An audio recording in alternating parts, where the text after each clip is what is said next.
Imagine standing on the banks of the Nile, the golden sun sinking behind the pyramids, casting long shadows over a civilization that's whispered secrets for millennia. What if I told you that among those secrets, buried beneath hieroglyphs and royal tombs, was a story of love, desire, and identity that history has barely dared to touch? Welcome to a journey through the sands of time, where we're diving deep into the untold history of homosexuality and lesbianism in ancient Egypt. Buckle up, because this is no ordinary tale. It's a vibrant, complex, and sometimes shocking exploration of a topic that's been hidden in plain sight for centuries. If you're as curious as we are, hit that subscribe button and give this video a like. Let's unravel this mystery together. Picture this. It's 2500 BCE, and the air is thick with the scent of lotus flowers and burning incense. The Nile hums with life, merchants shouting, priests chanting, lovers stealing glances in the shadows of mud brick homes. But what kinds of love were they stealing glances for? Today, we're peeling back the layers of ancient Egyptian society to explore how same-sex relationships fit into their world. Were they celebrated, condemned, or something else entirely? This isn't just about finding answers. It's about asking questions that make you see history in a whole new light. Let's dive in. Ancient Egypt wasn't just a land of pharaohs and gods. It was a society obsessed with balance, order, and Ma'at, the cosmic principle that held everything together. Love, sex, and relationships were no exception. But when it comes to same-sex relationships, the evidence is like a puzzle with half the pieces missing. The Egyptians didn't leave us neat little scrolls labeled Guide to Queer Life in 2000 BCE. Instead, we have to piece together fragments, tomb paintings, myths, legal texts, and the occasional scandalous whisper etched into history. So where do we start? Let's go straight to the heart of it. The evidence we do have. One of the most tantalizing clues comes from the Old Kingdom, around 2400 BCE, in the tomb of Nyanknum and Khnumhotep, two men buried together in a shared mastaba in Saqqara. These guys weren't just buddies, they were manicurists to the king, a prestigious gig that put them close to royalty. Their tomb is a treasure trove of intrigue. Wall reliefs show them embracing, their noses touching in a gesture that screams intimacy. One scene even depicts them holding hands, their families surrounding them like any married couple. Egyptologists have debated this for decades. Were they lovers, brothers, best friends? The tomb's inscriptions don't spell it out, but the imagery is hard to ignore. As historian Greg Reeder points out in his 2000 article in KMT, a modern journal of ancient Egypt, the iconography of their tomb is closer to that of a married couple than any sibling depiction we have. So what's the deal? Were they ancient Egypt's power couple, or are we projecting modern ideas onto a 4,500-year-old bromance? That's for you to decide. Drop your thoughts in the comments below. But here's where it gets juicy. The Egyptians didn't have a word for homosexuality as we know it. Their language was more about actions than labels. Sex was less about who you were and more about what you did and with whom. In a society where fertility and reproduction were sacred, heterosexual relationships were the default for building families. But that didn't mean same-sex desire was erased. It's just that the Egyptians didn't categorize it the way we do.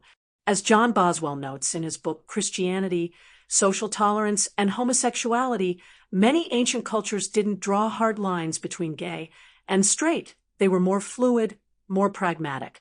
So, when we talk about homosexuality or lesbianism in ancient Egypt, we're navigating a world where love and sex weren't always boxed into neat categories.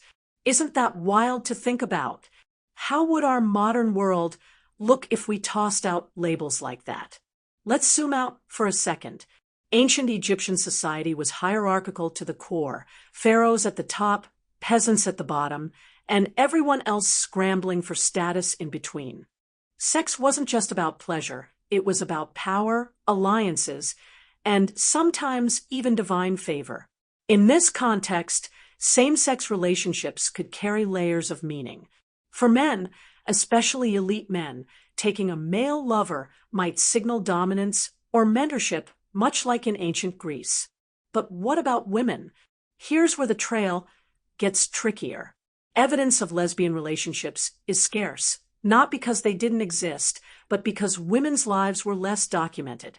The Egyptians were patriarchal, surprise, surprise, and women's stories were often sidelined unless they were queens or goddesses. But don't worry, we're not giving up yet. There's more to uncover. Take the story of Hatshepsut, the female pharaoh who ruled as a king in the 15th century BCE. She wore a false beard, took on male titles, and basically said, "Gender norms? I don't know her." While there's no direct evidence she had female lovers, her defiance of gender roles raises questions. Could women in her court have explored relationships that blurred the lines? We don't have love letters to prove it, but the absence of evidence isn't evidence of absence. As Egyptologist Barbara Mertz writes in Red Land, Black Land, the silence of the sources doesn't mean the behavior didn't happen. It just means it wasn't recorded. So, picture a woman in Hatshepsut's court, maybe a priestess stealing a moment with another woman under the flickering light of an oil lamp. Can you see it?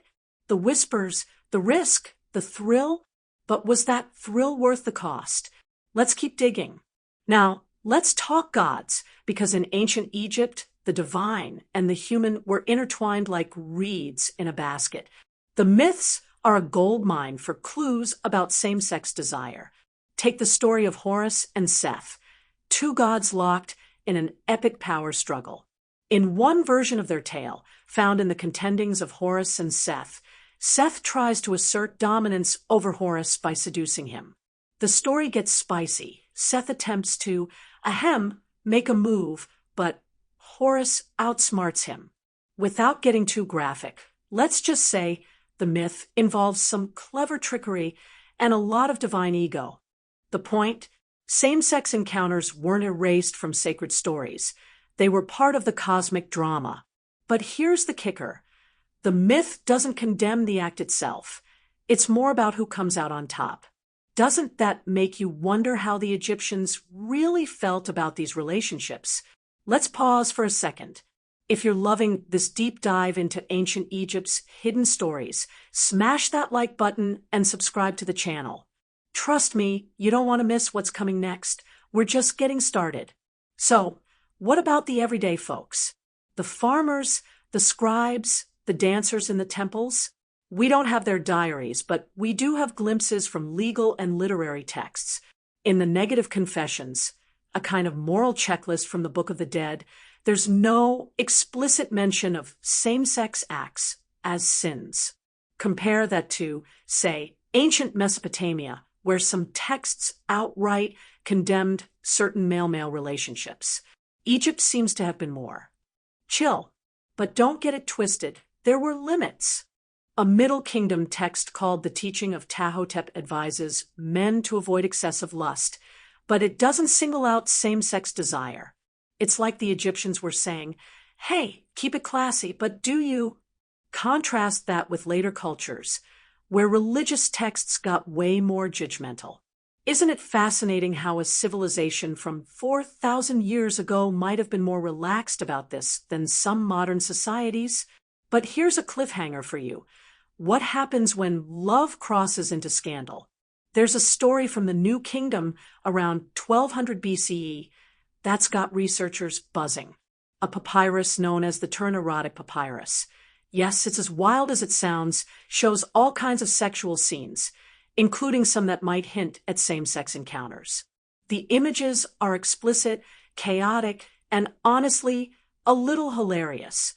Picture a party where everyone's had too much wine and the lines between propriety and passion are long gone.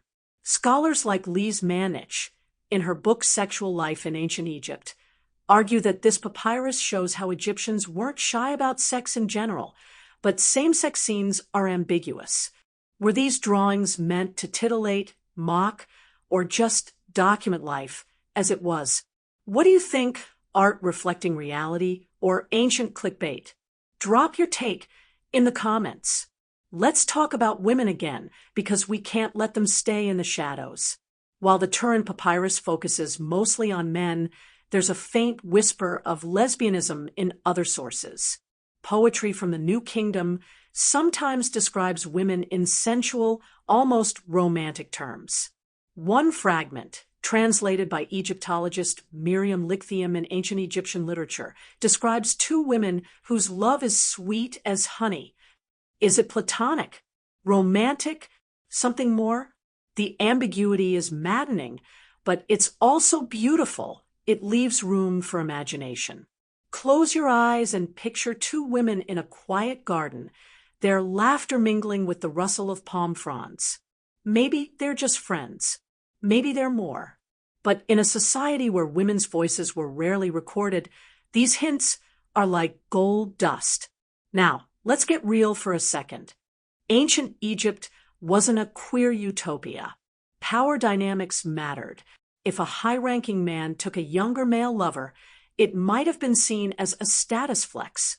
But if a lower-class man tried the same, risky. And for women, the stakes were higher: social scrutiny, family expectations, and the pressure to produce heirs could stifle any non-traditional relationships. Yet, the lack of explicit condemnation in surviving texts suggests a kind of pragmatic tolerance. As historian David Greenberg writes in The Construction of Homosexuality, Egyptian society seemed to tolerate same-sex relationships as long as they didn't disrupt social order. So, was Egypt a haven for free love, or just a place where you could bend the rules if you had enough power? That's the million-dollar question. Let's fast forward to the Ptolemaic period, when Greek influence started creeping in after Alexander the Great's conquest in 332 BCE.